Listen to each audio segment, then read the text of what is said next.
Et bonjour à tous et bienvenue dans ce nouvel épisode de Bye Bye Patron, le podcast de l'immobilier, de la liberté et des gros billets. Si vous nous rejoignez, soyez les bienvenus. Ici, on parle gros billets. Je me présente rapidement. Je suis investisseur immobilier depuis 10 ans. Voilà, j'achète chaque année que j'ai pour objectif réalisé vu qu'on est en décembre, 5 biens dans l'année, voyager dans 10 pays.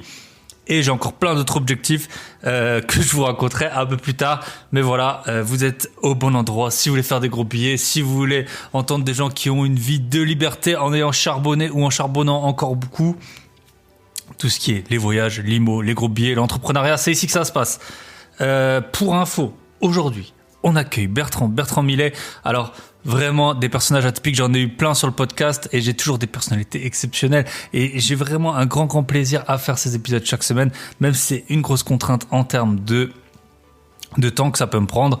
On rencontre des personnalités complètement atypiques, complètement insolites. Et Bertrand n'y fait pas exception, ça fait 12 ans qu'il voyage, il n'a pas de résidence principale, 12 ans qu'il vagabonde aux quatre coins du monde. Quand je l'avais eu sur le podcast, il m'expliquait qu'il devait rentrer en France parce que son passeport avait trop de tampons et que ça commençait à être compliqué pour voyager.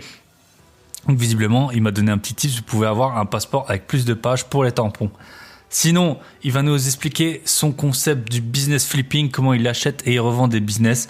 On va voir ensemble, il y aura plusieurs exemples, mais notamment, il est rentré au capital d'un business pour 1 euro. Il a investi un peu d'argent dedans, il a revendu 400 000 euros. Eh oui, une jolie petite culbute, mais il a plein d'autres choses à nous raconter. Comment est-ce qu'il s'entoure, comment est-ce qu'il travaille 4 heures par jour, 4 fois par semaine. Vraiment, ça a été un épisode que j'ai adoré faire. Épisode enregistré entre Bali et l'Europe, bien entendu, parce que c'est jamais trop loin. De temps en temps, on a eu j'ai dû faire des coupes dans l'épisode parce qu'il y a eu des petits lags de temps à autre, mais on a réussi à enregistrer de façon plus ou moins propre un épisode d'1 heure. J'ai plein d'autres choses à vous raconter. Je vais vous raconter ma vie parce que c'est mon podcast, hein, je fais ce que je veux. C'est le premier week-end que je fais chez moi depuis 2 mois, je crois. Donc, j'ai pu régler plein de choses parce que j'avais été aux quatre coins. Je vous avais raconté pour ma vie d'instagrammeur et de mon réseau IMO et Insta. J'ai été à Budapest, j'étais à Lyon, j'ai été à Paris. Après, dans ma vie privée, j'ai dû bouger. J'ai aussi été voir mes investissements. J'ai acheté un bien encore en novembre qui est en chantier. Donc, voilà. Premier week-end chez moi depuis 2 mois, j'ai pu régler plein de choses. Pour rien vous cacher, j'ai appelé aujourd'hui tous les membres du Club Invest dont j'ai la charge parce qu'avec mon associé, on a des membres. Donc, on a fondé un petit club dans lequel on accompagne des membres à acheter leur premier bien immobilier au singulier ou au pluriel. Et en ce moment, on essaie d'en avoir 10 maximum. En ce moment, j'en ai 4 sous... Je sais pas, Michel, si tu m'écoutes, moi j'en ai 4. Je sais pas combien t'en as sous tes en gestion, je sais pas si on peut dire ça. Donc voilà, je les ai appelés. Il y en a qui visitent des immeubles, il y en a qui sont en attente de compromis, il y en a un qui a sa LCD qui tourne du feu de Dieu. Il fait 500 euros de cash flow par mois sur sa LCD. Donc bravo à toi. Et voilà. Et puis on a un tout nouveau membre qui nous a rejoint la semaine dernière et il a une petite checklist de choses à faire pour cette semaine, dont appeler beaucoup d'agents et aller visiter beaucoup de biens. Voilà, ça fait du bien d'être chez soi, d'un peu tout remettre à jour. J'ai payé aussi mon artisan, pour rien vous cacher. J'ai payé mes concierges. Tout ça, c'est des choses que la semaine n'a pas toujours le temps de bien faire. Donc tout ça, c'est fait. Pour vous raconter un peu ma vie d'investisseur immobilier, mes concierges que je salue, et Julien qui écoute souvent le podcast, m'ont appelé hier pour me dire qu'il y avait un problème de chauffage en décembre en Alsace dans une de mes locations courte durée. Donc je suis ravi. On a mis un chauffage d'appoint. On va voir comment est-ce qu'on va réussir à régler ce problème. C'est dans une copro, il y a un chauffage collectif. Donc ça risque d'être un peu galère. Mais voilà, les joies de la LCD, vous avez des gros billets, mais vous avez aussi pas mal de galères. Sinon, je pense que j'ai bien géré. Donc, j'ai acheté un bien en novembre. Directement, j'en avais parlé dans l'épisode, j'ai donné les clés à l'artisan et j'ai loué tout de suite un garage dans l'heure qui a suivi la signature. Là, maintenant, mon artisan, il est toujours sur le chantier, mais il a fini de ramener, on va dire, ce qui pèse lourd, les matériaux. Et donc, j'ai vu avec lui la semaine dernière, je suis allé voir le chantier et qu'il avait plus vraiment besoin du garage souterrain. Donc, j'avais acheté avec 2 garages souterrains ce bien. Et donc, je lui ai délégué tout simplement la visite du garage. Donc ça y est, j'ai trouvé un locataire, 90 € par mois qui se rajoute. Franchement, les garages, alors parfois j'étais pas pour, mais je trouve que c'est vraiment un bon moyen de rajouter, en fait, quand vous louez les garages à part, c'est vraiment un bon moyen de rajouter de la renta sur un bien, parce que souvent, en fait, les biens, peu importe les biens que vous achetez, au bout d'un moment, les loyers ont tendance à plafonner. Ça dépend des régions, mais il y a un moment au-dessus de 1 000 € par mois en province, dans des villes qui sont pas parmi les plus grosses de France. C'est compliqué de louer des appartements à plus que 1 000 € par mois, parce que les gens, c'est pour payer 1 000 €, au bout d'un moment, ils vont acheter leur propre bien. Donc quand vous pouvez acheter plusieurs lots comme ça à la découpe. Là, j'avais alors que c'était que un T2 en plus, T2 plus 2 garages. Bah voilà, ça me fait déjà 90, là je le loue à 75, donc 165 € par mois, juste avec ces 2 garages. Et puis après, je vais louer l'appartement, je pense, dans les 600 €. Donc ça va quand même me faire 600 € hors charge. Donc ça va me faire un bon petit billet. Donc je suis content, voilà, délégué aux artisans vos visites de garage, pourquoi pas. C'est fait. Puis ensuite, j'ai envoyé le bail à distance, il a signé, il m'a envoyé les papiers, tout ça. Et je vais aussi profiter de ce week-end seul pour un peu mettre de l'ordre là-dedans, les classer sur mon drive pour que ça roule. Mais donc voilà, le temps, c'est de l'argent en immobilier. On rembourse, ou alors son différé, il commence au jour J, où la banque envoie les fonds au notaire. Donc faut pas perdre de temps. Sinon, mon artisan, en ce moment, il y a plein de problèmes je vais vous raconter un peu, mais bon, c'est la vie d'investisseur de tout le monde. Il y a plein de problèmes sur les matériaux, donc il m'avait demandé entre 2 carrelages lequel je préférais. Finalement, alors c'était j'ai fait un vote sur le groupe Telegram. Si vous voulez rejoindre le groupe Telegram, lien grosbillet.com, lien dans la description, gros billet au pluriel. Il y a le lien dessus. En fait, j'ai fait voter les participants du groupe Telegram. Donc c'était soit un carrelage un peu flashy, style marbre, comme ça, qui claque bien, soit un carrelage beaucoup plus sobre, un peu couleur crème. Et donc j'avais fait voter les membres. Moi, j'avoue que j'aimais bien cette imitation marbre, mais je sais que ça va vieillir. Donc finalement, j'ai choisi un peu la voie de la raison en prenant le plus intemporel, parce que je pense que ça va se démoder, ces imitations marbre. Et puis en fait, mon artisan, il est revenu, il m'a dit, bah écoute, là j'ai un autre carrelage qui ressemble un peu plus, enfin qui ressemble à celui-là, et puis il y a 3 semaines de moins pour l'obtenir, alors que j'avais pris les devants. Ça fait depuis octobre que j'ai validé son chantier. La cuisine il l'a, le meuble de salle de bain il l'a, mais ça, le carrelage, il l'avait pas encore. Donc voilà, prenez toujours les devants, et de temps en temps, vu que c'est pas l'endroit où vous allez habiter, ça vaut le coup de trancher au plus rapide, je pense. Quoi d'autre ? J'ai plein de trucs à vous raconter, mais en plus l'épisode il est dingue. Franchement, j'ai trop adoré l'écouter. Je l'ai réécouté juste là avant. On l'avait enregistré il y a quelques semaines, mais je l'ai réécouté pour faire les coupes par rapport au lag qu'on avait eu sur l'orage.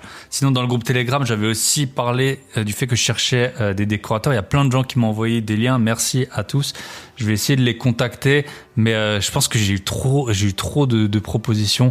Ça va être un peu galère de contacter tout le monde. Faut pas que je fasse perdre leur temps aux gens non plus.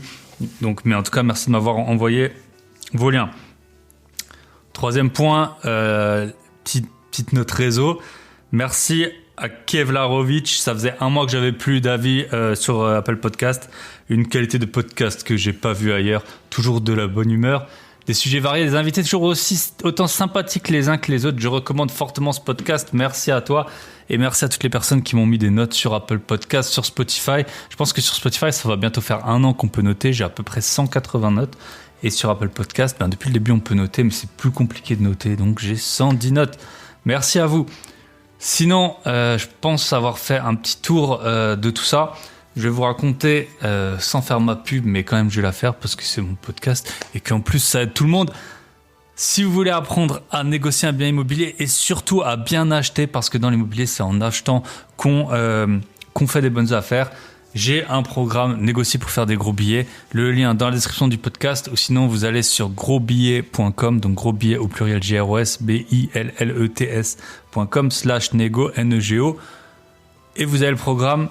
Et dans ce programme, je vous explique comment négocier, les 10 techniques que j'ai appliquées. Vous verrez sur la page, il y a directement les actes notariés qui montrent les achats que j'ai faits. On n'est pas là pour vous vendre du rêve, je suis pas là pour vous ruiner non plus. C'est un prix Défiant toute concurrence dans le Insta game et le podcast game, moi je veux aider tout le monde. Tout le monde il est beau, tout le monde il est gentil. Je fais des épisodes avec des hommes, des femmes de partout dans le monde. Le but c'est de rassembler autour de ce concept des gros billets et de l'immobilier. Ce que je voulais vous dire, Christina, que je salue, je l'ai vue à Paris, je l'ai vue, elle avait pas de bien. Christina et Abdallah, je les ai revus à Lyon. Et là, il s'avère que, en fait, avec le programme, donc non seulement vous avez les 10 techniques que j'ai appliquées, vous avez les modèles d'offres, et surtout, vous avez aussi, vous pouvez m'appeler pour discuter de votre stratégie de négociation. Et c'est ce que Christina a fait. Et qu'est-ce qu'elle a fait? Christina et moi, on habite à des centaines de kilomètres. Et Christina et Abdallah, bien sûr. Et ils ont acheté un bien dans la même copro que là où j'ai un appart, un peu à mi-chemin de nous deux. En fait, elle m'avait appelé, elle m'avait parlé de 2 appartements. Et puis après, elle me montre le deuxième. Et donc, c'est la même copropriété, c'est pas le même immeuble. Et je lui dis, bah franchement, j'ai un appartement là-dedans. À chaque fois que je mets une annonce, je me fais harceler. Donc voilà, ils ont trouvé, décembre 2022, un bien à plus de 10% de renta. Félicitations à vous. En plus, il n'y a pas trop de travaux. Et ils payent moins cher que le montant, sûrement grâce à mes conseils qui sont extraordinaires, mais et aussi forcément grâce à eux, mais ils payent moins cher que le montant du compromis qui avait déjà été signé, parce que souvent vous avez le prix d'achat, le prix de vente, ensuite peut-être que les gens ils ont réussi à négocier, et une fois qu'ils signent un compromis, après quand les premiers acheteurs n'obtiennent pas leur financement, le bien il revient sur le marché, et c'est souvent, alors pas tout le temps, mais souvent très compliqué de négocier moins que ça, parce que le vendeur lui il se dit bah le bien je l'ai déjà vendu à ce prix-là, admettons qu'il l'a affiché à 160 000, qu'il y a eu un compromis signé à 150 000. C'est pas tout le temps le cas, j'ai déjà bien sûr, et puis c'est pour ça que sinon j'y vais pas, mais et c'est d'ailleurs le dernier achat que j'ai fait, c'était comme ça, le bien était revenu et j'avais payé franchement bien 10% moins cher que le montant qui avait été signé initialement, et puis j'avais inclus les garages et tout ça. Mais quand vous avez un compromis qui a déjà été signé, et ben parfois les vendeurs ils se disent bah écoute, moi j'ai déjà vendu à 150 000, donc là je vais pas accepter une offre à 140 000. Bah, Christina et Abdallah, ils ont réussi à payer moins cher que ce qu'un autre acheteur avait accepté de payer, et il avait signé le compromis. Félicitations à vous, c'est vraiment assez drôle qu'on se retrouve dans la même copro. Mais au moins là, j'avais un avis éclairé, je connais la gestion, le syndic, et je sais la demande locative qu'il y a sur cet endroit. Donc voilà, ils ont souscrit au programme, je vous refais ma pub, négocier pour faire des gros billets. Et sinon, il y a un programme qui est lié, donc vous pouvez l'acheter en même temps ou à part. Tout est sur grosbillet.com. Sur comment est-ce que je monte un dossier bancaire, c'est un programme qui est beaucoup moins cher. Je vous explique comment je m'organise pour créer mon dossier bancaire, les 7 sous-dossiers que j'utilise. Je lis avec vous le HCSF, la fameuse, je pense que c'est une décision du HCSF sur les 35%, non pas d'endettement, mais de taux d'effort qui est accepté. Qu'est-ce qui rentre dedans, le numérateur, le dénominateur, comment on peut jouer là-dessus, comment est-ce qu'on peut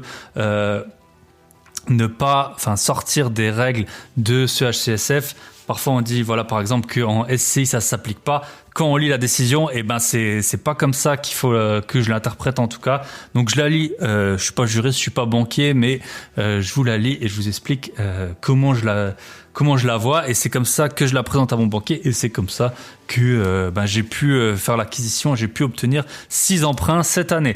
Alors c'est pas si vous êtes au chômage ou si vous êtes clown dans la rue, vous n'allez pas obtenir un financement juste en prenant ce programme, mais si vous avez trouvé un bien, vous êtes sur le point de trouver un bien, comment vous organiser aussi, c'est grâce à ça que j'ai fait des bonnes affaires, parce que avoir un dossier bancaire à jour, ça vous permet d'avoir très facilement des préaccords de financement, des préaccords bancaires. Alors ça vaut quasiment rien de la part du banquier. Par contre, ça m'a déjà fait gagner franchement, je dirais des dizaines, mais à mon avis c'est même des centaines de milliers d'euros, d'avoir un préaccord super rapidement de la part du banquier pour pouvoir acheter des biens rapidement. Et vous verrez sur la page, donc vous allez sur grosbillet.com, il y a tout. Sur la page, vous verrez, je vous ai mis les emprunts que j'ai fait cette année. Il n'y a pas de bullshit, c'est les extraits de mon web banking. Vous verrez, il y a des emprunts pas chers, j'en ai je crois 50 000. Il y a un emprunt, vous allez voir dessus, c'est plus qu'une vie de SMIC. Pour de l'achat-revente, tout est sur la page www.grosbillet.com. Et je pense qu'on a fait le tour. Donc on se retrouve de l'autre côté avec Bertrand, de l'autre côté dans tous les sens après le jingle. Et aussi, de l'autre côté, lui, il était en Asie. Moi, j'étais en Europe. Je vous souhaite une très bonne écoute. Et franchement, sortez les crayons et les cahiers. C'est le moment de prendre des notes. Parce que Bertrand, il a plein de choses super intéressantes et instructives à nous enseigner.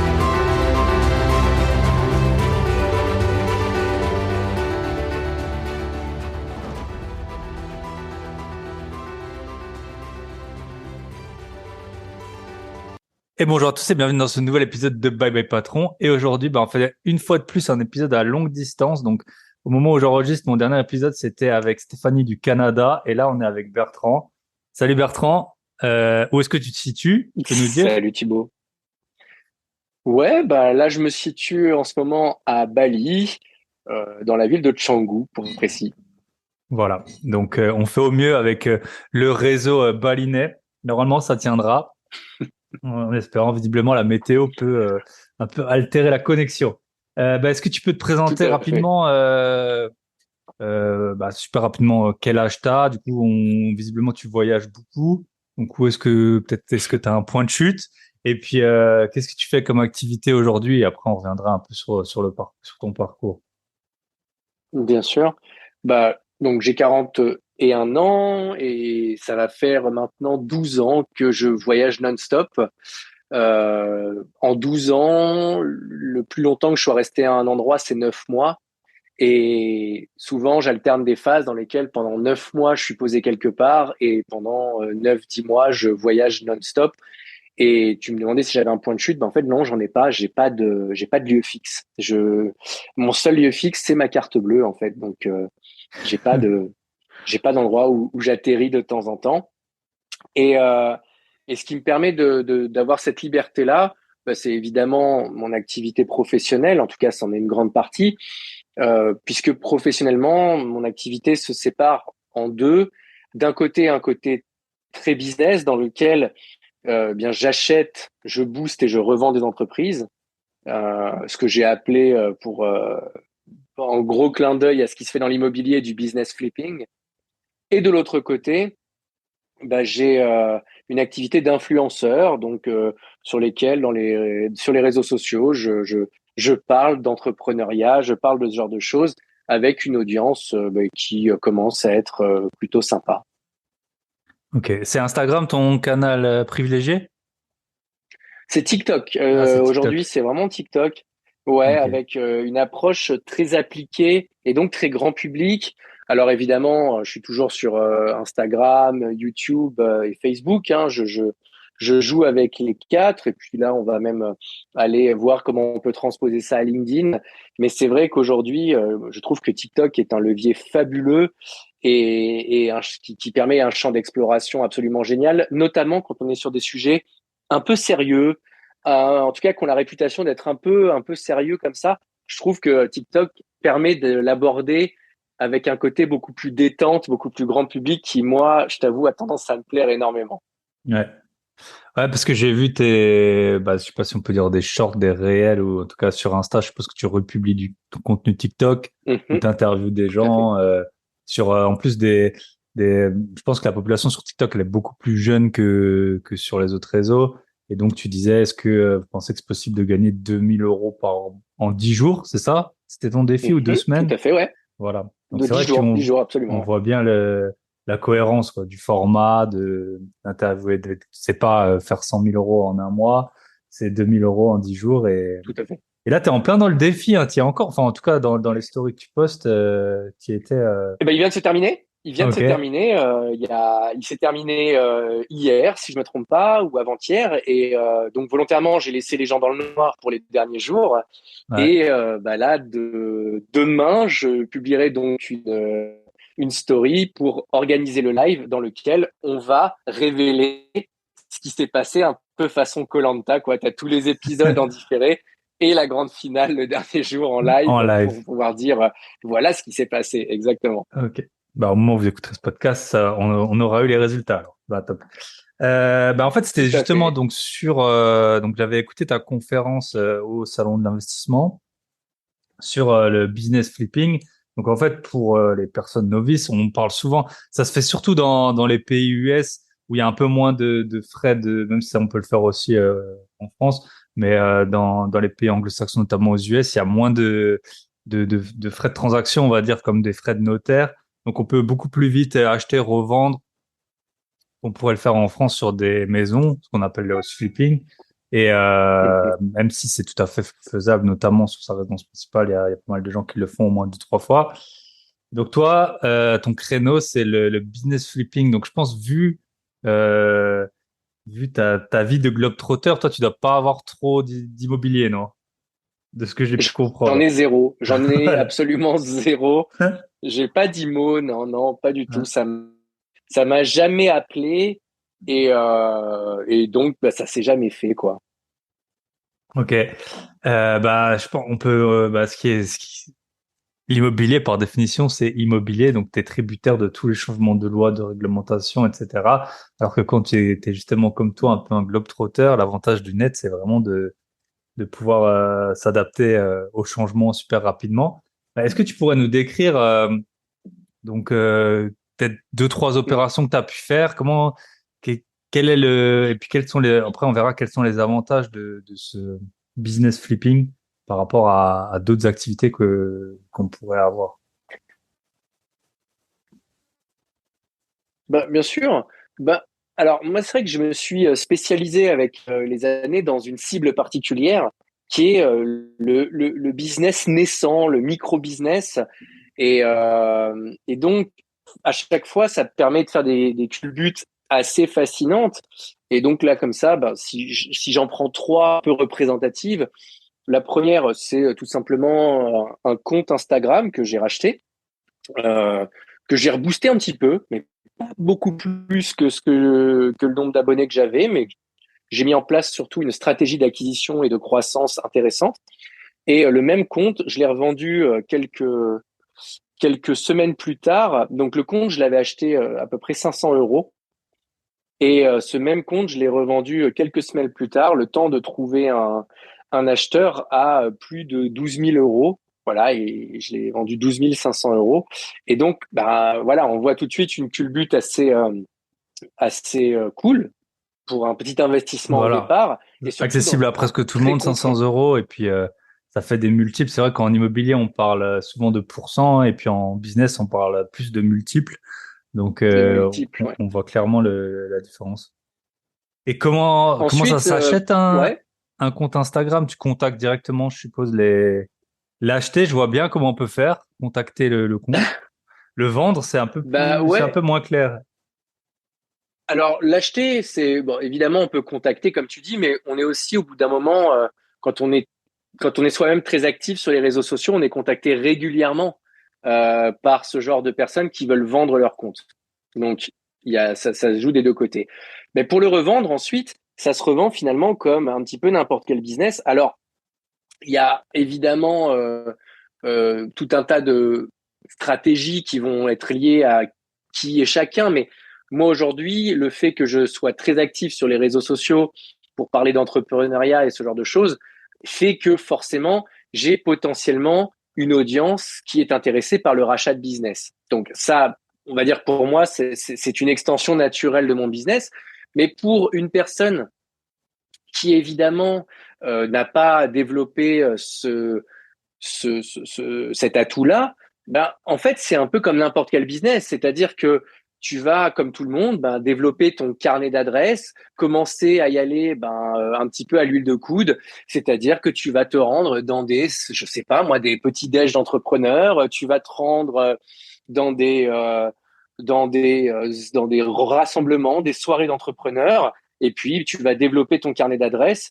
Et ensuite, ben, tu vas, lorsque la relation que tu as créée avec la personne te le permet, leur proposer, ben, plutôt que de leur proposer tes services de coach, de je sais pas quoi, ben, tu vas leur proposer différents business que tu peux avoir.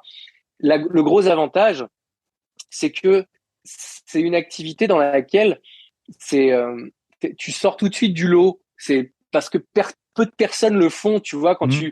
quand tu te retrouves dans un petit déj entrepreneur et que tu dis je suis coach, je pense qu'à la table, il y en a 6 comme toi et les autres, ils sont en mode oh, putain, encore un coach.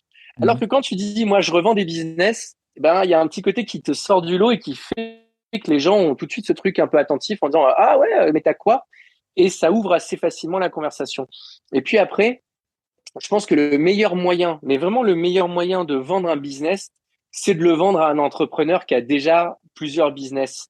Pourquoi? Mhm. Parce qu'un entrepreneur, c'est par définition très bien la valeur de ce que tu vends et sait à quel point acheter un business qui tourne déjà est un raccourci extraordinaire. Donc finalement, ben, plus tu vas te mettre à rencontrer d'entrepreneurs, plus tu vas assez facilement trouver des acheteurs. Et c'est pareil, il y a une règle là qui est géniale, c'est qu'un mec qui t'a racheté un business dont il est satisfait, il aura tendance à vouloir t'en prendre beaucoup derrière et sans limite. Mais vraiment sans limite. Moi, aujourd'hui, je fais partie autant des acheteurs que des vendeurs. Quand je sais que j'ai trouvé un mec qui peut me fournir des business de qualité, je lui en rachète autant que je peux dans l'année. Et c'est souvent Mhm. le vendeur qui est à court de business et qui peut pas fournir, quoi. Ok, super, super intéressant. On peut aller sur les deux autres exemples que tu avais en tête. C'est vrai que je t'ai un peu interrompu d'opérations que tu as fait récemment. Ouais, bien sûr. Bien sûr, bah, un business sur lequel au départ j'avais investi sur l'entrepreneur. Donc, c'était un prestat de service, enfin une prestat de service qui n'avait pas prévu bah, de changer son business model. Et en fait, ce que j'ai fait, c'est que je lui ai proposé de racheter la moitié de ses parts pour 1 euro symbolique en échange d'investir en compte courant et de l'aider à développer son business. Donc un peu un travail en equity. Et en fait, ben je lui ai mis le pied à l'étrier, etc. Et on est passé donc d'1 euro symbolique et un investissement au final entre l'équipe que j'ai fait travailler et l'investissement en compte courant que j'ai fait, mais un investissement évidemment que j'ai récupéré puisque c'était en compte courant. Mhm. L'apport en compte courant, je l'ai récupéré au fur et à mesure. Ben, on va dire, ça a été une immobilisation d'argent d'une dizaine de milliers d'euros et un investissement d'1 euro pour au final récupérer un peu plus de 2 ans après. Si je compte les rémunérations que j'ai perçues avec le versement de dividendes, plus une rémunération mensuelle, plus le prix de vente, on a quelque chose qui tourne autour des 400 000 euros pour 2 ans de travail, quoi. Donc, Ouais. 1 euro au départ, 400 000 euros 2 ans plus tard. Voilà, on est pas mal, effectivement. Et ce que je pense, on n'en a pas parlé, mais en fait, toi, t'étais pas à 100% là-dessus. Tu as forcément plusieurs sociétés que tu fais monter en même temps, je suppose. J'en ai toujours entre 20 et 30 Ok. en permanence. Alors, sous différents modèles, certaines que je rachète déjà bien matures, d'autres que je rachète purement en potentiel, certaines où c'est juste un entrepreneur qui a un savoir-faire et qui tourne un peu en freelance, comme dans l'exemple que j'ai donné, et que je vais l'aider à transformer. D'autres que je vais acheter comme des business clés en main, mais qui n'ont encore jamais produit de vente ni de clients. Enfin, j'essaye un peu d'avoir une palette un peu large. Euh, mais maintenant, c'est vrai qu'avec les années et avec, on va dire, l'expérience, je me concentre plus favorablement sur des business qui ont déjà fait leurs preuves, qui ont déjà craché un peu de chiffre d'affaires et qui ont déjà mis en place pas mal de choses qui fonctionnent, quitte à les payer plus cher. Mhm. Mais voilà, ça ça devient mon modèle de prédilection. Ouais, c'est un peu comme on fait dans l'immobilier. Au début, on achète les biens les moins chers.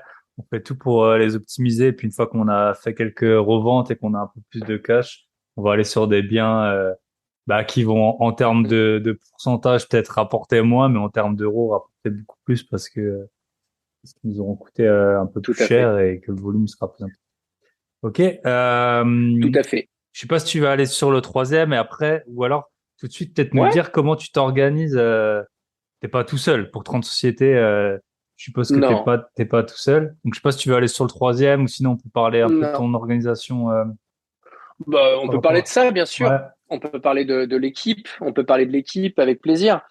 En fait, oui, comme tu le dis, oui, bien sûr, je suis pas tout seul. Et moi, mon but aujourd'hui, c'est de bosser le moins possible. Et quand je te dis le moins possible, mais ma semaine type, c'est 4 jours de travail par semaine, 4 heures dans la journée. Ok. Donc, j'ai vraiment ce rythme-là depuis maintenant 2 ans, 2 ans et demi. Et il est hors de question que l'acquisition d'un nouveau business vienne signifier l'ajout d'heures de travail. Ce n'est pas possible. Donc, ben, une des règles que je me suis fixée il y a maintenant quelques mois, c'est de travailler avec l'équipe la plus fixe possible. Et ça, c'est, on va dire, un des écueils que j'ai pu vivre les dernières années, c'est d'avoir une équipe qui changeait trop, notamment pour des raisons de mauvais calculs où j'ai essayé de tirer sur la marge, la rentabilité, en prenant des gens qui étaient peut-être un peu moins chers, mais un peu moins solides. Et là, j'ai constitué une Dream Team qui va faire qu'aujourd'hui, quand j'arrive avec un nouveau projet, elle sait exactement ce qu'elle a à faire. On remet ça à 200 à l'heure en place et ensuite, on fait grossir. Et une fois qu'on a un truc qui tourne bien, soit on considère que ça vient nourrir l'écosystème qu'on a et dans ce cas-là, on va le conserver un peu plus longtemps. Soit on se dit ça y est, c'est vraiment, on l'a remonté, il est vendable et dans ce cas-là, on le fait partir le plus rapidement possible, quoi. Mais effectivement, une des clés pour travailler moins, c'est d'avoir une équipe qu'on a en permanence, qui est habituée à nos façons de faire, avec qui on se comprend de mieux en mieux et qui va nous permettre, avec peu d'efforts, de dupliquer et de multiplier le système, quoi. Ok. Et ton équipe, ils ont quoi comme profil? Ils sont combien? Ils ont quoi comme profil? Alors, j'ai une assistante qui est mon bras droit, qui elle a un profil vraiment d'assistante virtuelle et ça va faire 2 ans et demi qu'on travaille ensemble. Et elle touche à tout. C'est vraiment une touche à tout et c'est vraiment mon relais. C'est-à-dire, c'est grâce à elle que je parle à très peu de personnes dans ma semaine parce qu'elle va justement maîtriser presque l'intégralité des business sur le bout des doigts, pas techniquement, c'est-à-dire elle maîtrise pas tous les métiers. Par contre, elle a tous les tenants et les aboutissants pour débloquer tout le monde en permanence. Ok. Ensuite, ensuite, je vais avoir 4 marketeurs alors que j'ai choisi de faire travailler euh, ben, sur tous les projets. C'est-à-dire que je veux surtout pas qu'ils s'encroutent dans un projet.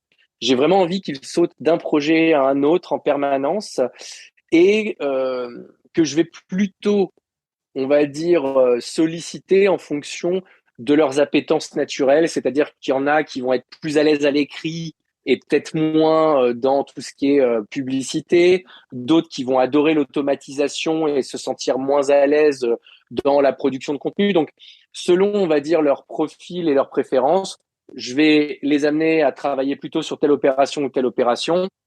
Mais par contre, je veux absolument qu'ils puissent aller goûter à tous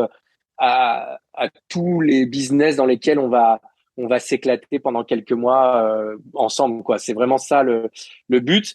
Et puis après, de temps en temps, je vais ajouter une personne comme ça de façon très ad hoc. Ça peut être un dev pour développer tel petit truc en plus. Ça peut être, je sais pas moi, un closer quand le système le demande. Et puis en fait, quand parfois le fait d'ajouter comme ça une personne sur un business, je me dis tiens, mais cette personne-là, c'est marrant, j'y ai jamais pensé, mais je pourrais l'ajouter sur tel autre business avec tel produit en plus. Et donc ça m'ouvre une brèche et puis voilà qu'on rajoute un nouveau produit, un nouveau truc sur un business qu'on n'avait pas et qu'on se met à travailler de plus en plus avec telle personne qui se met à intégrer l'équipe au fur et à mesure, quoi. Ok. Top. Ouais, effectivement, et avoir une équipe, c'est ça, une équipe stable. Parce que je pense, au moins ton assistante, Mm. elle est à plein temps, du coup, hein, sur Bien ton... sûr, bien sûr. Et les marketeurs aussi. Les marketeurs Ah, aussi. Là, en ce moment, justement, on est dans ce moment où j'en ai fait rentrer, j'en ai fait rentrer 3 nouveaux. Et le but affiché, quand je les récupère, je leur dis, voilà, pour l'instant, on se teste pendant 3 mois. Mais si au bout des 3 mois ça le fait, moi le but c'est que vous soyez à temps plein avec moi, quoi. Parce que j'ai du travail de toute façon à vous faire faire à temps plein, aucun souci. Mais c'est parce que j'ai pas envie qu'ils sortent leur tête de ce que je fais et qui soient toujours concentrés sur ce que je fais. Donc, ça veut dire aussi les payer en conséquence.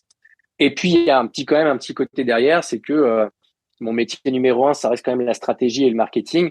Et je t'avoue que j'ai pas très envie qu'ils répliquent les stratégies qu'ils apprennent chez moi, chez d'autres clients, chez d'autres clients à moi, quoi. Ok. Super. Tu pourrais nous raconter peut-être justement comment ton processus d'acquisition de ces compétences qui te permettent en fait aujourd'hui de développer les sociétés mieux que leur fondateur, ou je sais pas comment on peut dire, enfin ouais, les personnes Bien sûr, qui sont bien à sûr. l'origine de ces business. En fait, bon, il y a pas, c'est pas un secret extraordinaire. C'est juste que ça va faire 21 ans que je crée des business et j'en ai créé plusieurs centaines de tout type. Évidemment, quand je dis j'en ai créé plusieurs centaines, c'est ce que j'ai créé. Ça veut aussi dire que j'en ai planté plusieurs centaines. J'en ai abandonné plein sur la route. Bref, il y a pas du tout. Enfin, le pourcentage de success story est petit. Mhm. Encore une fois, ça dépend ce qu'on appelle success story. C'est-à-dire qu'aujourd'hui, mon pourcentage de réussite quand je reprends un business, il est de 100%.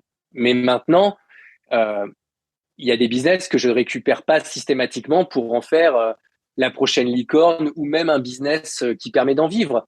Il y a beaucoup de business que je vais récupérer, qui vont être en fait la partie d'un échiquier, etc., etc. Bref, donc aujourd'hui, en tout cas, j'ai un processus que je maîtrise par la force des années, par les cassages de gueule, par tout ce que j'ai foiré et qui ont fait que pierre par pierre, apprentissage par apprentissage, j'ai forgé une méthode. Cette méthode, j'ai réussi à la théoriser, j'ai réussi à la transmettre. Et donc, à force, j'ai vraiment une façon de faire avec une vision méta, une vision vraiment où j'ai un processus qui est très, très abouti, qui s'applique vraiment à peu près n'importe quel type de business et qui va me permettre, peu importe ce que je récupère, d'appliquer des outils auxquels on est tous habitués dans l'équipe et qui vont justement nous permettre d'aller vite là-dessus. Après, si tu rajoutes à ça le fait que j'ai pendant 4 ans eu une grosse agence marketing qui a accompagné plus d'un millier de clients et que j'ai été CMO, c'est-à-dire directeur marketing de LearningBox, qui est un logiciel qui est un tout en un pour accompagner les entrepreneurs à se lancer sur le web. Forcément, tout ça vient s'ajouter à mon bagage et m'a permis vraiment de développer ce regard systémique de quelles sont les bonnes et les très mauvaises pratiques en ce qui concerne le développement d'un business. Et donc, lorsque maintenant, c'est vrai que je récupère un business, un des facteurs pour faire en sorte que je réussisse systématiquement à développer ce business, c'est vraiment dans la sélection au démarrage. C'est-à-dire que il y a vraiment un truc dans la façon de sélectionner les business et les entrepreneurs lorsque je travaille avec eux qui va faire que même si la méthode qu'on met derrière reste puissante, ça ne remplace pas le fait qu'au démarrage, si on se gourre dans le choix du business, on va droit dans le mur. Et donc, je pense qu'aujourd'hui, une grosse partie de l'expérience que j'ai, c'est dans la capacité à trouver, mais aussi à choisir des business que je sais, moi, Bertrand, être capable de faire exploser.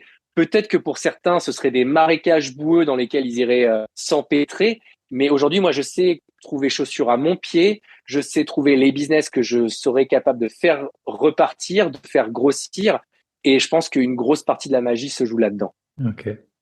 Ouais, c'est vraiment, c'est un très bon point que tu as soulevé. Tu sais, on le dit souvent, par exemple, pour l'immobilier en tout cas, c'est à l'achat que tu fais la bonne affaire. C'est à l'achat que tu vas déjà prévoir ta stratégie. Ce bien, tu peux en faire ça. Ce bien, tu peux en faire ça.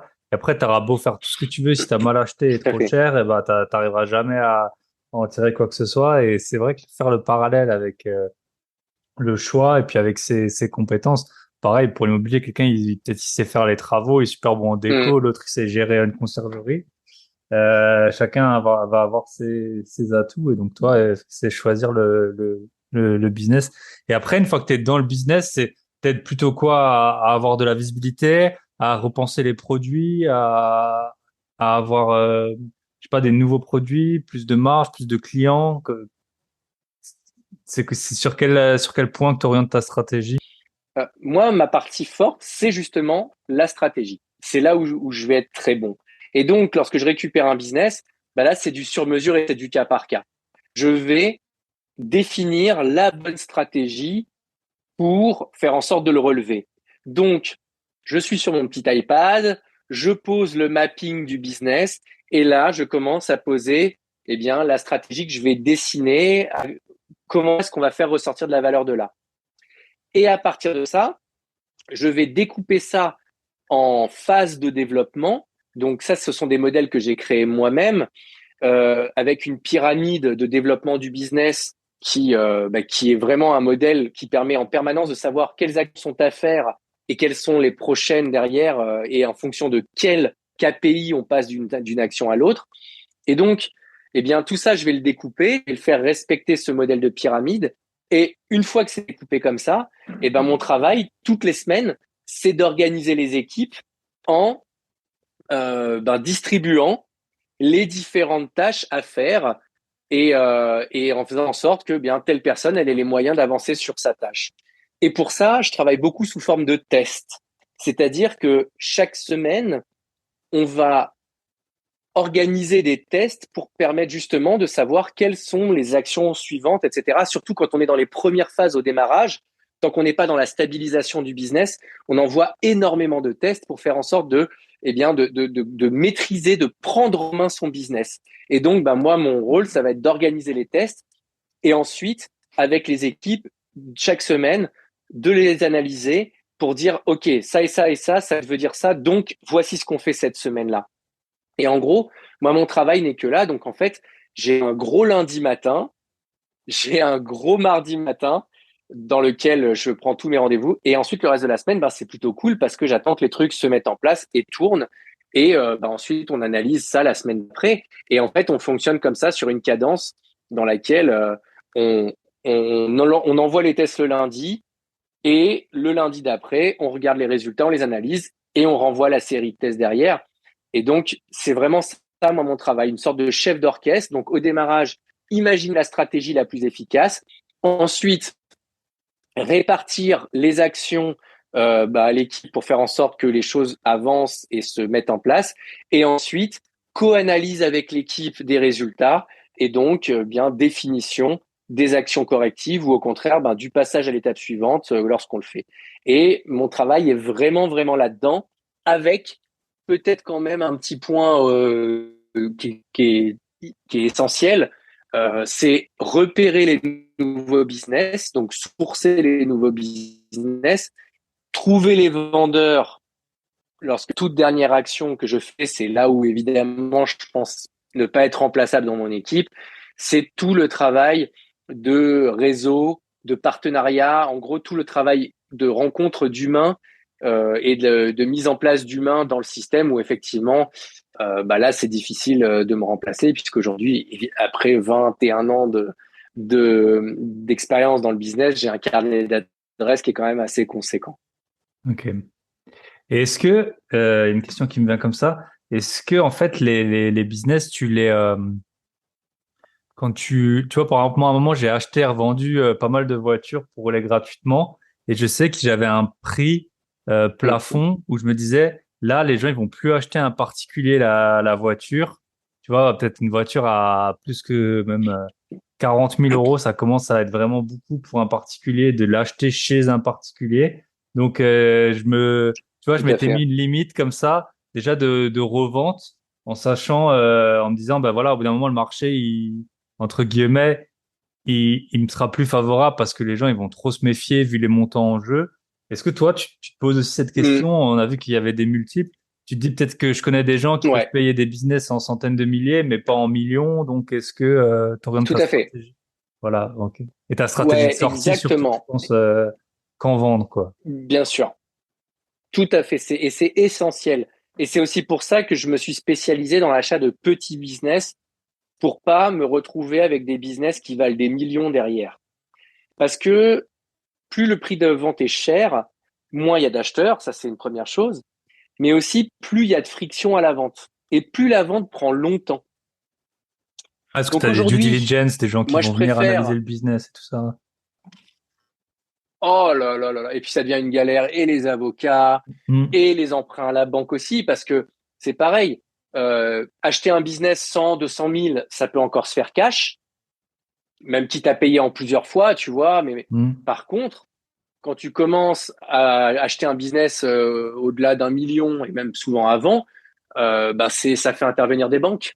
Et donc, il faut obtenir les prêts. La banque, elle met le nez dans ta boîte. Elle commence à éplucher. Si elle aime pas la façon dont tu as mené les choses, elle va estimer qu'elle prête pas. Enfin, bref, tu te mets des, des complications que tu n'as pas quand tu restes dans des montants à 6 chiffres et que tu restes, on va dire, sur des choses qui valent 100, 200, 300 000 balles, quoi. Donc, là-dessus, on a vraiment quelque chose qui est, pour moi, le meilleur compromis du marché. Mais encore une fois, comme je le disais dans la conférence au salon de l'investissement, c'est vraiment ce qui me convient à moi. Alors, et je comprendrais parfaitement que d'autres personnes m'expliquent, mais tu t'es malade ou quoi? Tu te fais un énorme coup de sortie à 30 millions, ta vie, elle est refaite, tatati tatata. C'est vrai, c'est vrai. Sauf que quand tu commences à monter des business qui commencent à chiffrer aussi haut que ça, ben, tu as souvent une grosse équipe à gérer. Je déteste ça.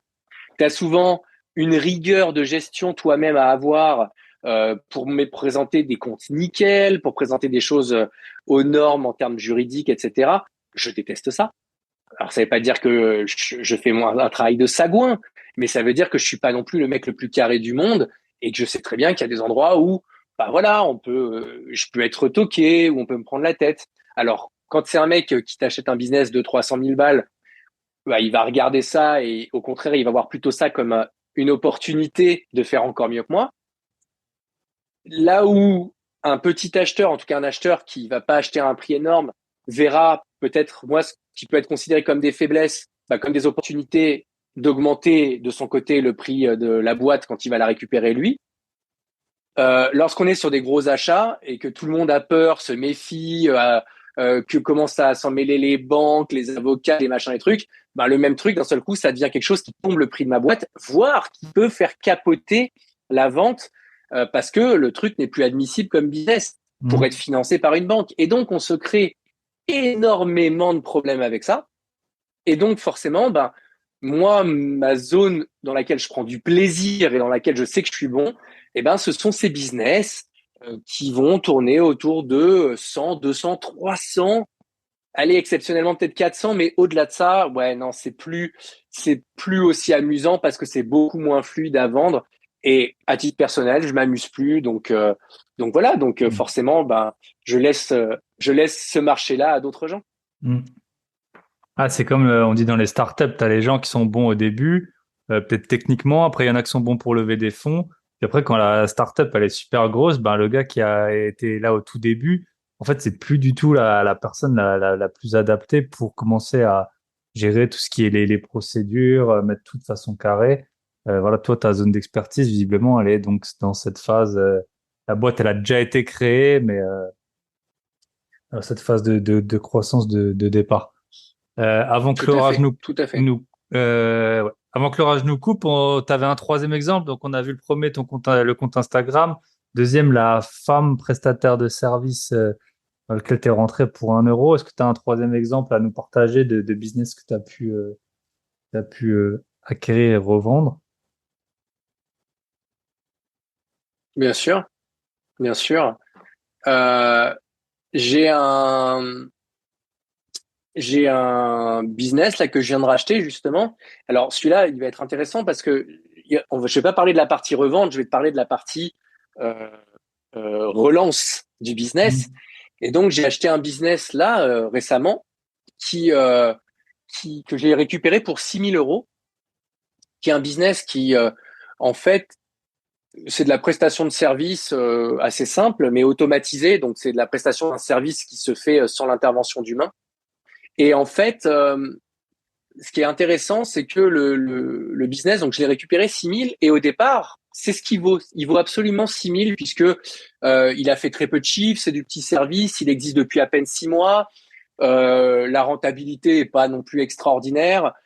C'est un modèle un petit peu fragile au départ. Et effectivement, l'acheteur, enfin, lorsque il me propose le truc, il m'en demande plus. Et puis quand je lui ai montré un petit peu les fragilités de son business, on a convenu que le prix était OK à 6 000. Mais en fait, ce qui est pour moi extraordinaire, c'est que justement de pouvoir jouer sur une trentaine de business en même temps, ça me permet de faire des combinaisons qui, à l'instant même où j'ai acheté la boîte, elle, la valeur de la boîte, elle a été multipliée par 10 instantanément.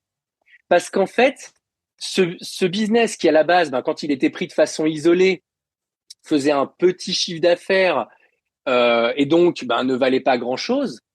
Une fois que je le mets dans l'écosystème global, avec d'autres choses qui sont déjà mises en place, et bien, il me suffit de faire des passes entre ce business-là, donc cette prestation de service, et des services beaucoup plus gros, ou un logiciel, ou un machin que j'ai créé. Et d'un seul coup, ce business, qui était un business, devient simplement un moyen de faire de l'acquisition de nouveaux clients et de prospects pour les autres services, mais en étant déjà rentable. Donc en fait, c'est juste fou. C'est-à-dire que ça me paye de la publicité de prospects ultra qualifiés pour des services extrêmement premium. Et donc, sans faire d'efforts supplémentaires, juste en relançant la machine, et donc la machine, elle m'a pris véritablement 3 jours à relancer. Donc en 3 jours, le business intrinsèque était déjà à nouveau rentable. Alors, c'est un business qui fait quelques dizaines d'euros par jour, donc c'est rien. Mais par contre, dès le jour 3, ça m'a envoyé dans le pipe des, donc des clients de ce business qui sont des prospects pour d'autres business, qui sont déjà extrêmement chauds et qui, ben, là, l'opération, elle est très, très récente, donc on n'a pas encore le dénouement, mais ça va être assez drôle à regarder. Et de toute façon, tous les indicateurs sont au vert, mais qui potentiellement, la première, la première conversion que je ferai avec l'un de ces clients m'aura déjà remboursé le prix d'achat du business instantanément. Donc, on voit que l'achat, parfois, il n'est pas malin simplement quand on le regarde de façon intrinsèque. Parfois, il est malin parce que dans un parc complet de business, ce truc prend énormément de sens à mettre en place. Et ça, c'est juste du bonheur quand on arrive à tomber sur quelque chose comme ça. Ouais. Ouais, c'est vrai que c'est une autre façon de voir, une autre façon de penser. Ça se fait beaucoup sur les énormes sociétés. Par exemple, elles peuvent racheter un fournisseur ou prendre une énorme part dans un fournisseur pour s'assurer un approvisionnement, alors que peut-être le fournisseur en tant que tel, lui, il est pas non plus super rentable. Voilà, avoir des synergies comme Tout à ça. fait. Et puis, du coup, c'est vrai que ça t'offre un avantage que les autres n'ont pas. Donc, le prix de marché que tout le monde serait prêt à payer, c'est les 6 000. Mais pour toi, ça vaut beaucoup plus. J'ai deux petites Tout questions à avant de fait. finir et avant que l'orage nous coupe. Bien sûr. La première, c'est est-ce que toi, tu te concentres sur des sortes de mesures, tu sais, de KPI? Souvent, pour les startups, on parle de ARR, la Annual Recurring Revenue. Mmh.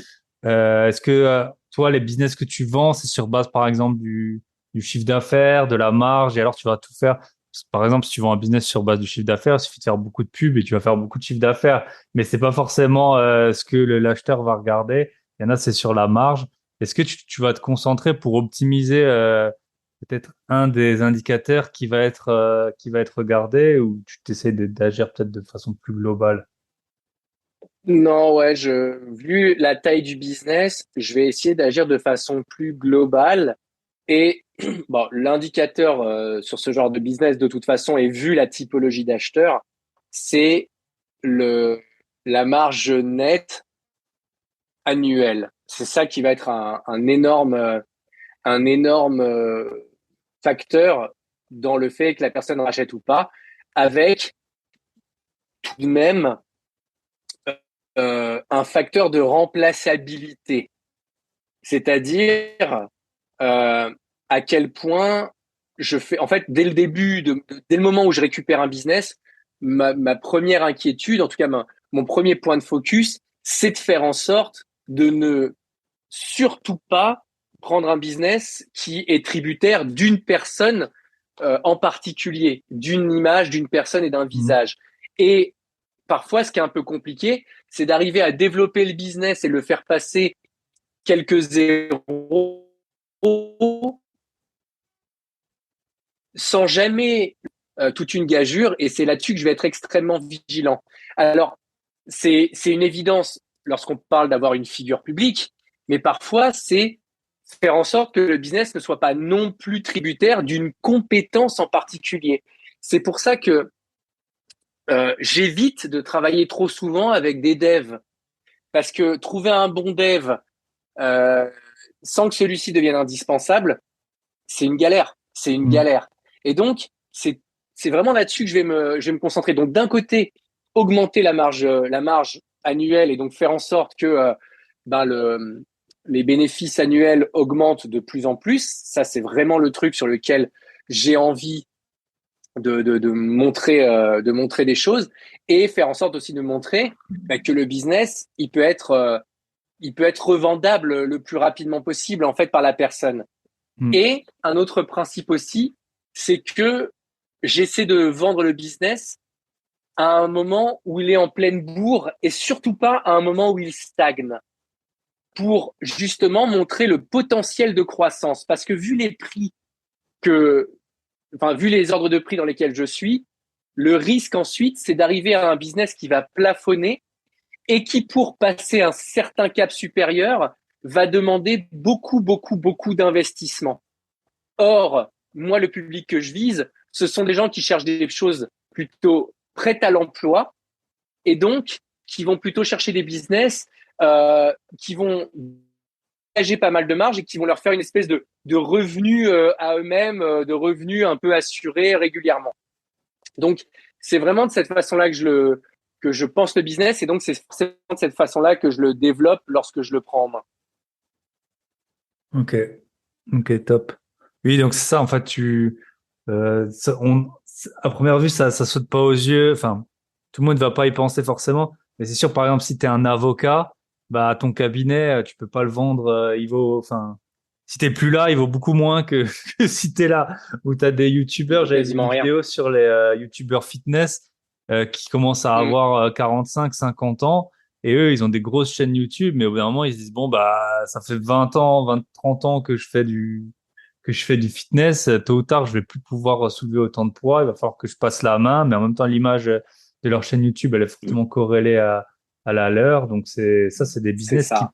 qui rapportent beaucoup sur le moment avec la personne, mais c'est sûr que c'est hyper difficile à vendre ou à convertir. Donc, ouais. Tout Et à fait. Tout à fait. j'avais une autre question, c'était pour la recherche des comptes Insta, on avait vu que il suffisait d'aller sur Insta, grosso modo. Mm-hmm. Pour les tu rachètes, je suppose donc on a vu que tu avais aussi via ton réseau des opportunités qui arrivaient. Sinon quand tu rachètes des business en ligne, comment est-ce que tu fais un peu ton mapping? Comment est-ce que tu trouves des cibles potentielles autres que via ton réseau? J'ai pas de recherche active en fait. Moi, c'est vraiment de l'opportunité et donc c'est forcément avec les années. C'est pas, si tu veux, je me suis pas inventé euh, business flipper. En fait, je Ok. le suis devenu au fur et à mesure. Donc, à force de le faire, à force d'en prendre, maintenant les gens me proposent assez spontanément. Donc, j'ai envie de te dire, il n'y a pas une semaine où on me propose pas une opportunité. Ok. Et et donc, si tu veux, aujourd'hui, par contre, j'ai vraiment pas de recherche active et ça m'intéresse pas trop, en fait. Alors, je te dis Ah, ça et il y a 5, 6 mois, j'ai fait beaucoup de reventes. Il y a 5, 6 mois, il me restait presque plus rien comme business. Et je me suis amusé à aller sur des sites spécialisés de brokers, des sites français où on vendait tout, y compris des business en dur. Et voilà, je me suis amusé à un petit peu aller browser là-dedans, aller me balader et tout, mais franchement, j'ai même pas eu le temps de trouver une opportunité sympa que j'avais déjà, on était déjà venu toquer à ma porte et qu'on me proposait déjà deux, trois trucs sympas et tout. Donc voilà, j'ai pas d'approche proactive euh, parce que voilà, le rythme auquel on me le propose est déjà largement suffisant. Parce qu'à force de dire que je fais ça, ben les gens le savent et se passent le mot. Et puis parce que au fur et à mesure, euh, c'est aussi dans ma façon de faire du business et des belles business. J'aime bien justement le côté imprévu et le côté où on vient de me proposer un truc. Je je m'y attendais pas, je connaissais pas, etc. Et forcément, ce qui dit élément de surprise dit posture plutôt passive dans laquelle je me laisse surprendre plutôt que d'aller faire une recherche active dans laquelle, ben forcément, si je fais une recherche active, j'ai des critères en tête. Pardon. J'ai des critères en tête. J'ai des choses que forcément, auxquelles je pense et donc qui ne me surprennent pas. Donc c'est vrai que j'aime bien me laisser faire, j'aime bien tomber sur le truc. Et parfois, le business, il vient juste d'une discussion avec un pote, en fait. Tu sais, vraiment, ce truc où j'ai un pote qui me dit, j'ai lancé une boutique e-commerce, elle tournait bien, puis là, en ce moment, j'ai plus le temps de m'en occuper, machin. Bah, tu peux m'en dire un petit peu plus? Vas-y, raconte. Et c'est vraiment souvent comme ça, en fait, que ça se fait. Et ce qu'on oublie aussi souvent, c'est que lorsqu'on a trouvé un premier contact, ce premier contact-là, il est fort probable qu'il ait d'autres contacts qui soient dans des situations assez similaires. Donc, une fois finalement qu'on a trouvé son premier sourceur, même si lui n'a qu'un seul business, etc., il est fort probable que lui, il connaisse d'autres gens qui soient dans des situations très proches et donc qui pourraient être hyper intéressantes pour moi. Et donc, très rapidement, on n'a plus trop besoin de chercher. Ok. C'est ça, les opportunités arrivent. Comme quand on est investisseur immobilier, hein, de temps en temps, on vous appelle, ah, tu veux pas ça, tu veux pas ça. Bon, ça arrive pas assez souvent à mes yeux, à mon goût Mm. pour l'IMO, mais ouais, pour les sociétés, on le voit bien. Et toi, tu te focalises principalement sur des business francophones? Parce que je suppose, tu vois, notamment le marketing, enfin, en tout cas, le marketing, je sais pas si tu as des copywriters, tout ça, ceux qui écrivent les textes de vente, c'est quand même super spécifique Mm. au pays. Mm. Donc, c'est des business francophones que tu as? Ouais. Ouais. Ah, c'est beaucoup plus simple, je pense. Principalement, pas Hmm. exclusivement. Ouais, pas exclusivement, mais principalement, ouais. Ouais, tout à fait. Pour une raison qui est très simple, c'est celle que tu dis. C'est un, l'équipe et deux, mon réseau. C'est que, après, c'est un effet boule de neige. Plus tu achètes de choses francophones, plus on te propose de choses francophones, plus Hmm. tu es bon en choses francophones et après, c'est un cercle vertueux. Hmm. Ok. Pour finir l'interview, tu pourrais nous parler un peu de ta vie comment t'appelles ça, de nomade ou de globetrotter. Tout à fait. Vie de Euh, nomade, ouais, absolument. j'ai plein de questions pour toi. Euh, Déjà, ça fait 9 ans, hein, tu t'as dit que tu faisais ce rythme? Ça fait 12 ans, ouais. Ah, 12 ans, ouais. 12 ans. Euh, Alors, ouais, il y a plein de questions qui me viennent, mais je vais essayer de les traiter dans l'ordre. Comment tu gères, alors la première qui me vient par rapport à tes équipes, c'est comment tu gères le décalage horaire.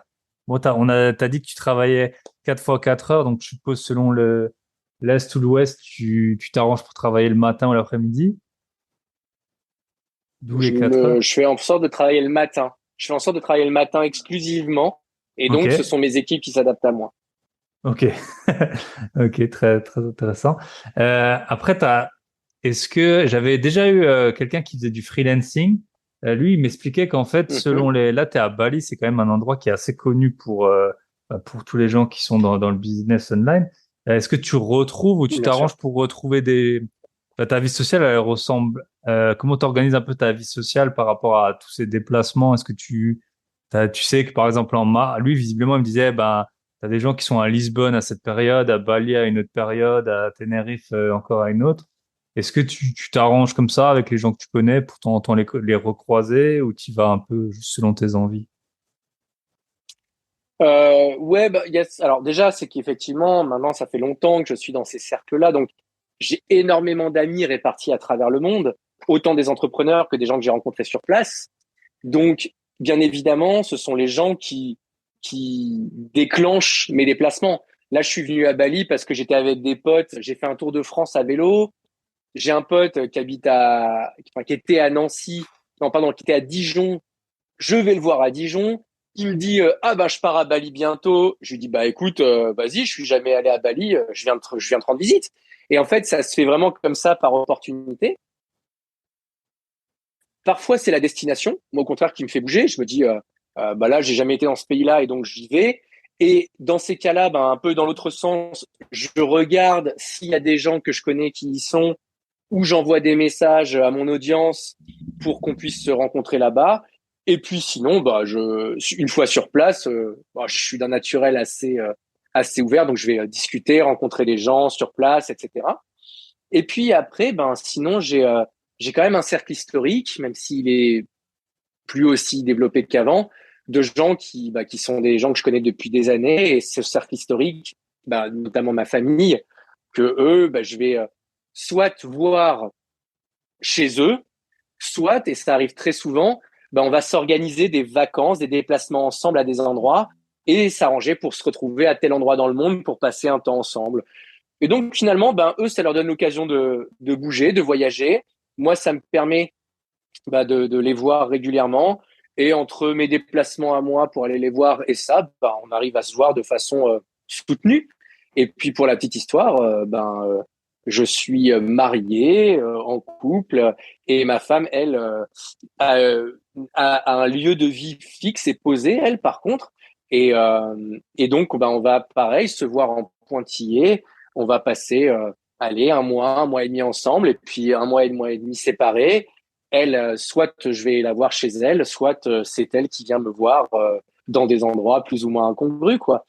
Donc, c'est une façon de vivre et pour le coup, je peux parfaitement comprendre qu'elle n'aille pas à tout le monde parce que c'est vraiment pas une façon de vivre habituelle et il faut aimer ça. C'est-à-dire que si t'aimes pas ça, c'est pas un truc qui te viendra, un goût qui te À viendra force de avec le les faire, années. Pas du tout.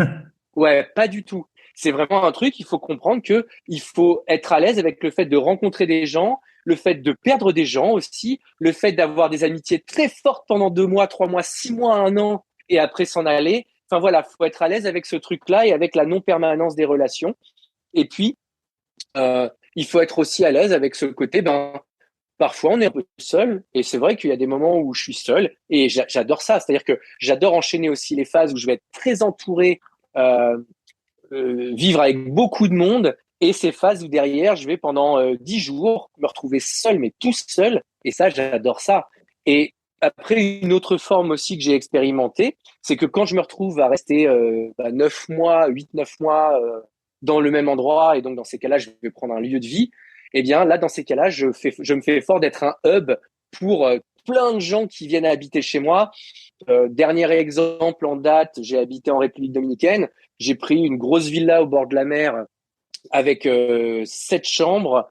Je pense que les 7 chambres ont été pleines pendant les 9 mois, quoi. Enfin, et Mhm. encore à un moment, j'avais 7 chambres et je louais 3 appartes qui pouvaient eux-mêmes Ouais, accueillir, carrément. trois couples de plus. Et je logeais tout le monde et tout était plein. Tout était plein Mhm. parce que c'est mon délire, parce que j'adore ça et parce que j'avais ramené une communauté énorme en Repdom de gens. Alors ça tournait pas mal, mais sur les 9 mois, je sais pas, il y a peut-être une quarantaine, une cinquantaine de personnes qui sont passées, qui ont dormi là, enfin voilà, qui ont fait leur vie avec nous. Et c'est une autre façon de faire sa vie sociale, c'est d'être soi-même l'initiateur de Et ces l'autre, rassemblements. ouais, ok. Ah bah ouais, Exactement. c'est complètement une autre façon de voir. Et comment entretenir la flamme, c'est beau. Vu que je pense que tu as pas mal voyagé, est-ce que tu aurais un pays, tu sais, un pays que tu as... Par exemple, moi, bon là, c'est pas trop le meilleur moment pour le dire, mais moi, j'étais en Russie et j'avais vachement apprécié ce voyage. Est-ce que tu as un pays, tu sais, qui est Mhm. pas un peu dans les destinations à la mode que tu recommanderais? Alors, moi, je demande toujours aux gens ce qu'ils recherchent, évidemment, dans les pays avant de les envoyer quelque Mhm. part, parce que selon ce que tu vas chercher, tu peux adorer comme détester le même pays. Mais moi, un des pays qui m'a le plus marqué et dans lequel j'ai vécu un an et demi et qui sort des sentiers battus, c'est l'Iran. Ok. Voilà, j'ai vécu un an et demi en Iran et toute personne qui ne connaît pas l'Iran, je ne peux que l'inviter à y aller. Alors en ce moment, c'est un peu chaud parce qu'il y a un C'est comme la soulèvement. Russie, En ce moment, il y a des c'est à gros peu soulèvements près. en Iran. Ouais. Bref, voilà, c'est pas le meilleur moment, mais franchement, c'est à faire. Enfin, les yeux fermés. La population est extraordinaire. Enfin, les gens sont géniaux. La sécurité, elle est incroyable. C'est-à-dire que là, concrètement, si tu y vas, c'est pas la foule qui te mettra en danger, c'est la police, c'est le gouvernement. Mais c'est pas, enfin, les gens sont d'une gentillesse et enfin, c'est extraordinaire comme pays. Donc, voilà un pays où j'ai adoré vivre et d'où je garde énormément d'amis. Et voilà, je peux qu'inciter les gens à aller là-bas s'ils ont envie d'aller faire quelque chose qui soit pas dans les mainstream des entrepreneurs et des voyageurs. Ok, bah super. Avant de conclure, si on veut te contacter pour te vendre un business. Le plus simple, ouais, bah Pas le plus simple, c'est Instagram, je pense, sur un entrepreneur français, un avec le chiffre. Et voilà, un entrepreneur français sur Insta. La messagerie, j'y suis régulièrement. Je lis et réponds à tous mes messages. Ça, j'y fais très attention. Donc vraiment, faut pas hésiter et c'est toujours avec plaisir. Ok, et bah top. Ben visiblement l'orage nous aura épargné les coupures, la grosse coupure de connexion. Donc top. Bah Génial. merci pour ton temps. Et puis bah je te dis à très Et à bientôt. toi, Thibaut, pour cette Voilà. invitation. Allez, à bientôt. Avec Bye grand bye. plaisir. Ciao. Et nous voilà au bout de cet épisode avec Bertrand. C'était un épisode de fou furieux, n'est-ce pas? J'espère que ça vous a donné envie d'acheter et revendre des business en ligne. Sérieusement, entre Marco, les achats et revente de voitures, d'ailleurs, je vous en reparlerai à l'occasion, il faut que je prenne le temps, les achats, revente de business en ligne, pourquoi pas mettre ces deux cordes à mon arc en 2023, une fois que j'aurai fini mes deux chantiers en cours, ça pourrait être plutôt une bonne idée. Comme toujours, si vous voulez votre checklist sur comment les points vérifiés en visite, si vous voulez rejoindre le groupe Telegram et tous mes autres liens, grosbillet.com au pluriel, lien dans ma description, lien dans ma bio Instagram. Et comme toujours, pensez à liker, commenter, partager. C'est la fin de l'épisode, c'est le moment. Vous pouvez mettre pause, hop, 5 étoiles sur Apple Podcast, un petit commentaire, ça fait plaisir. 5 étoiles sur Spotify, ça fait plaisir. Un petit commentaire sur YouTube. Ça me fait trop plaisir. Je vous souhaite une très bonne semaine. Pensez à faire votre cadeau de Noël, ce sera bientôt trop tard. Et à très bientôt. Bye bye.